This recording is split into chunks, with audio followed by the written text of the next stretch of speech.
have you come for more answers? There is little more left to give. That does not surprise me, any more than you hearing my thoughts when we were apart. The pain, however, was unexpected. If I could, I would have shielded you from it. I do not know. I fear that the consequences would have been more extreme. Possibly, yes, and I fear it works both ways. I would not wish to test it, nor should you.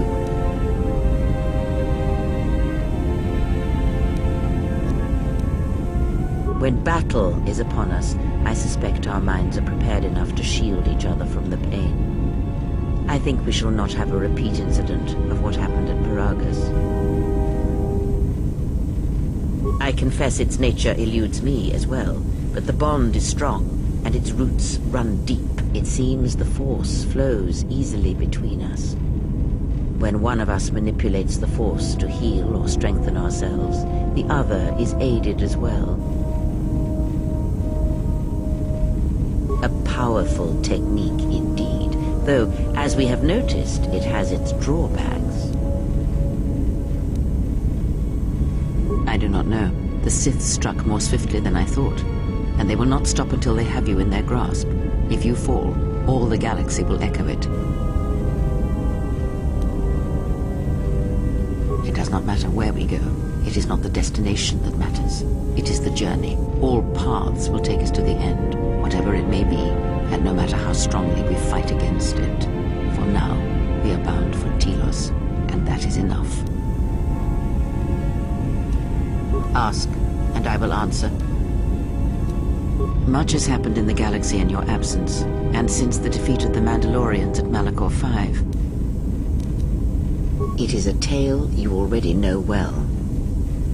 Almost a decade ago, the Mandalorians began preying on the Republic, bringing the fires of war to many planets along the Outer Rim. Their predations continued, winning victory after victory, until the Republic finally begged the Jedi Council for aid.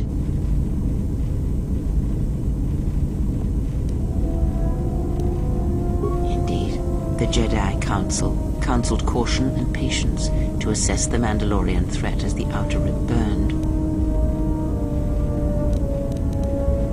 2 Jedi Knights, Revan and Malak, defied the Jedi Council. They challenged the Mandalorian fierceness and brutality on the battlefield with a viciousness of their own. Revan's entrance into the conflict marked the true beginning and end of the war. It was Revan who drove the Mandalorians back into the unknown regions. Yes, I have heard tales of Malachor 5 and Revan's part in it. I know you served there in that final battle. It must have been a terrible thing. You speak the truth. The war's end was merely another beginning, and what seemed a victory for the Republic was far from it. Many believed the Mandalorians defeated at Malachor 5, but the Mandalorians taught the Jedi much through battle, and so it was that Malak, Revan, and the Jedi that followed them discovered their true natures in the Mandalorian Crusade. But you know this. Consumed them? No. Taught them. Defined them? Yes. As Revan and Malak fought the Mandalorians in battle after battle, they grew to despise weakness, just as the Mandalorians did. In the end, the Mandalorians had taught them through conflict, shaped the Jedi, and turned them into a weapon against the Republic. Revan and Malak, and all the Jedi that served them, turned against the Republic and the Jedi Order. Jedi fought Jedi. Revan was ambushed by the Jedi and captured. Malak continued to wage war in his master's place, inflicting terrible wounds on the Republic. Wounds that bleed still. As all Sith do without a strong enemy, the Sith turned on each other. Revan escaped the Jedi and returned to finish Malak, and that was the end of the Jedi Civil War. After defeating Malak, Revan left the Republic, and there are none who know where he has gone. It is said that the Sith remnants turned on themselves after Revan defeated Malak, reducing Korriban to ruin as the Republic still bleeds and struggles for life. Where Revan wanders now, I do not know. It would seem that way from a certain point of view, perhaps. The Jedi Civil War left wounds that have yet to heal. We shall see if the Republic has the strength to survive.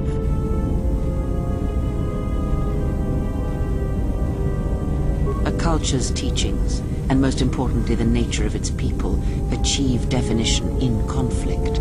They find themselves or find themselves lacking. Too long did the Republic remain unchallenged. It is a stagnant beast that labors for breath and has for centuries. The Jedi Order was the heart that sustained its sickness. Now the Jedi are lost.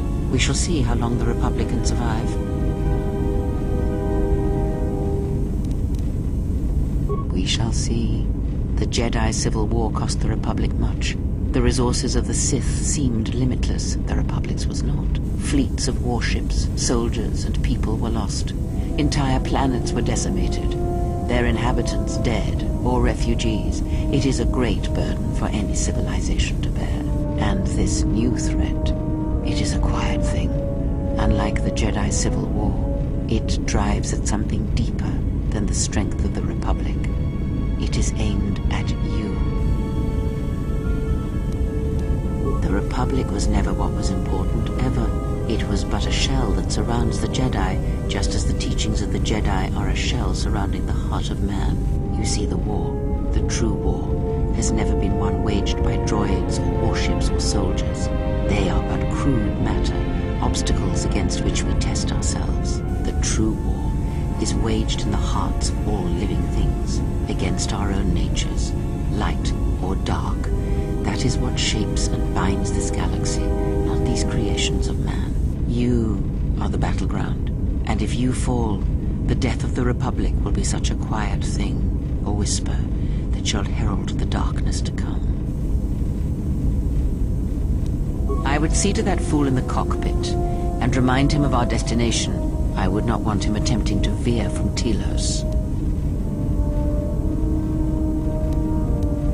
Watch that one. His thoughts are slippery. I do not trust him, and nor should you. Such a man serves himself first, and his allies next.